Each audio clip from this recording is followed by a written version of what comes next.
Hi everyone, in this video we're going to talk about one of Toronto's most densely populated neighborhoods to live in, the Bay Bloor Corridor. Watch this video to find out why.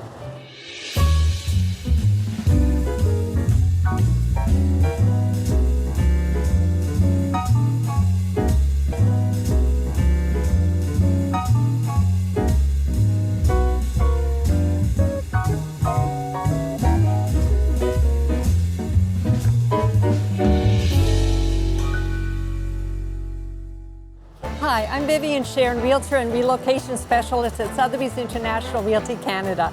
In this video, I'm going to do a deep dive into one of Toronto's most densely populated neighborhoods, the Bay Bloor Corridor. And by the end of this video, you'll have information that you need about this neighborhood, and maybe you'll want to move there.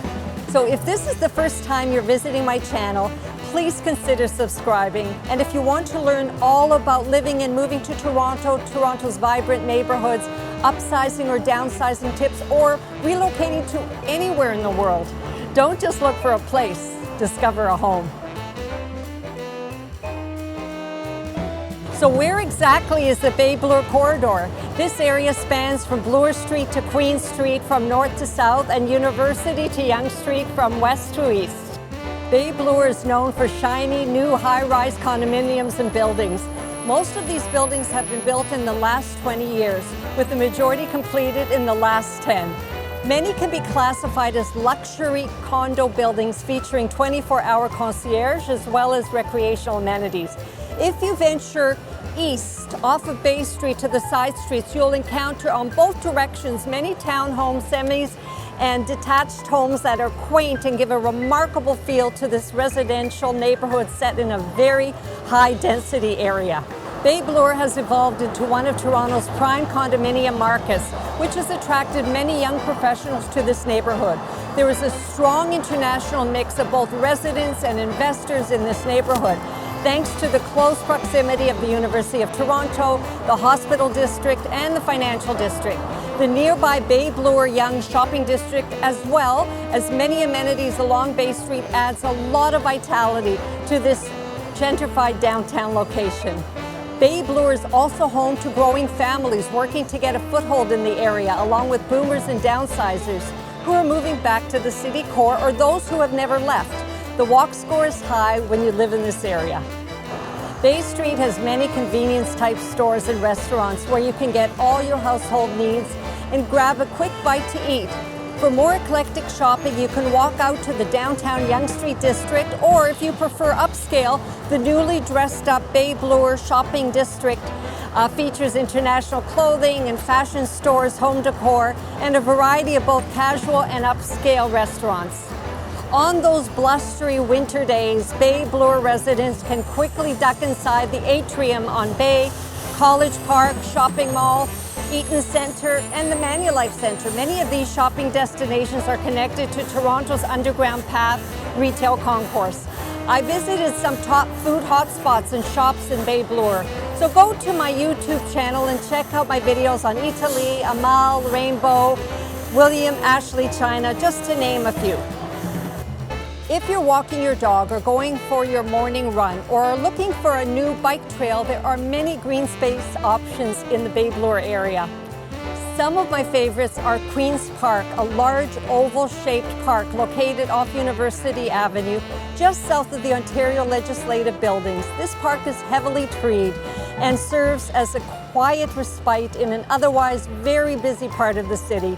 There is a football path for you to take a stroll, and many interesting statues and monuments. Just a few blocks away is the University of Toronto's Philosopher's Walk. This serene path is actually the Tattle Creek Ravine, one of Toronto's buried rivers that cuts through the University of Toronto and runs between the ROM and the Royal Conservatory of Music on Bloor Street down to Hoskin Avenue.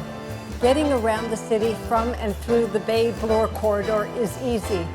It's a small stretch of Bay Street, which is serviced by streetcars, and the rest has bus service. Streetcar lines and also operate along College Street, Dundas Street West, Queen Street West, and the Yonge Street subway station, the Bloor Danforth line, and the University line are all within walking distance. As a realtor living and working in Toronto for many years, I've learned a lot about the culture, the people, and the real estate. Bay Bloor is known for its numerous condominiums, both luxury and modern, renovated and old world charm. Most of these condos have 24-hour concierge service and recreational amenities. You can find a small number of residential detached and semi-detached townhomes tucked away on narrow but quaint streets off of Bay and Bloor. Despite being a high-density area, these streets feel remarkably residential.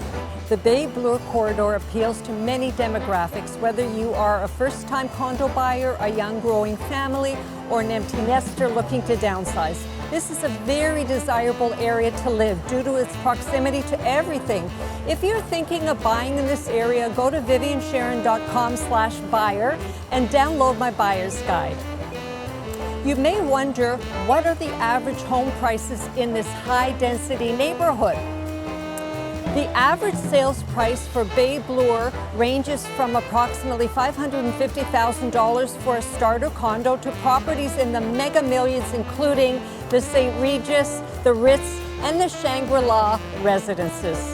So if you're interested in living in this condo-rich area, feel free to reach out to me. And if you're not able to buy, there are many opportunities in this area for you to rent. So contact me, my details are in the description below. So if you're a young person looking for the best education, you may be surprised to know that Bay Bloor offers some of the best school options. Despite being a densely populated area in the heart of downtown Toronto, there are plenty of choices nearby and easily accessible via public transport.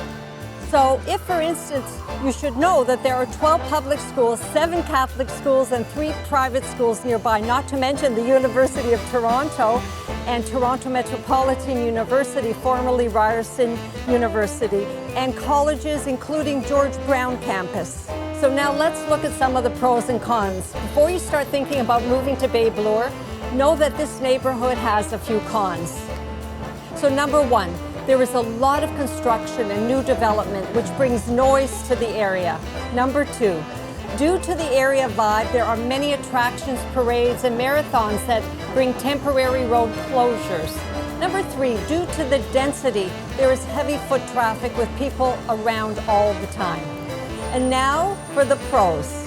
Number 1, for those thinking of buying here, you should know that your real estate investment will keep on growing and is likely to continue to appreciate. Number 2, Bay Bloor is home to many of the medical, corporate, financial, education, and government fields, making it a very desirable place to live and to work. Number 3, since Bay is parallel to Yonge Street, Bay Street has a similar retail, commercial, and residential mix with shopping and eatery options, including the famous Eaton Centre and Italy.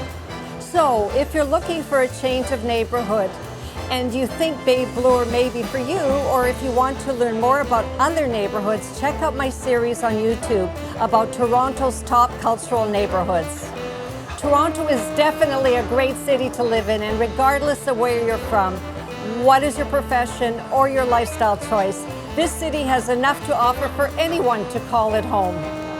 So if you enjoyed this video, please consider giving it a like and subscribing to my channel.